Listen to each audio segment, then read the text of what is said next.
Hi friends, आपला तिरुपतीचा fort part तुम्ही पाहिलं होतं. मी दर्शन वगैरे केलं तर दर्शन वगैरे केल्यानंतर आम्ही रूमवर आल्यानंतर आम्ही सर्वपैकी फ्रेश वगैरे झालं सर्व.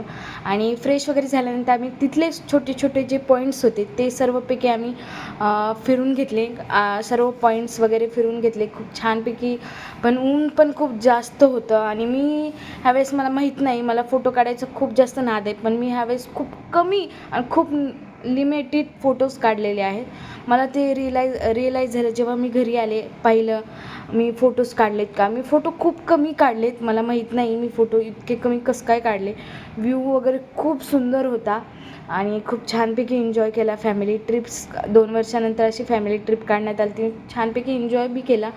आणि त्यानंतर आम्हाला नेक्स्ट दिवशी सकाळी मॉर्निंगला लवकर आम्हाला खाली गोविंदाला जायचं होतं, कारण की आमची ट्रेन होती 5 वाजताची. गोविंदाचं दर्शन वगैरे करायचं होतं आम्हाला. मग खाली गोविंदाला जाण्यासाठी आम्ही गाडी केली, तिथून खाली सर्व गेलात. खाली जाताना पण व्ह्यू खूप छान वाटतो, ग्रीन वगैरे सर्व. आपल्याला असं वाटतं की आपण आभाळातच आहात किंवा ढगातच आहात, अशी फिलिंग्स येते. एवढे जवळ असं असं वाटतं की आपलं अंतर खूप कमी आहे.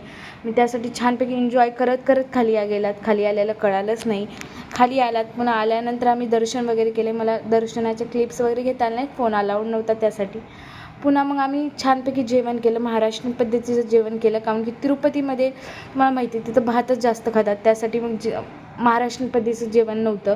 मग आल्यानंतर गोविंदामध्ये जेवण वगैरे केलं. ती 5 वाजता आमची विकाराबाद होती.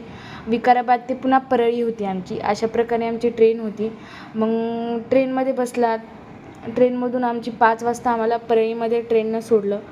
परळीमध्ये आल्यानंतर असं वाटलं, अरे यार, आपला गाव ते आपलं गाव असते, हो की नाही.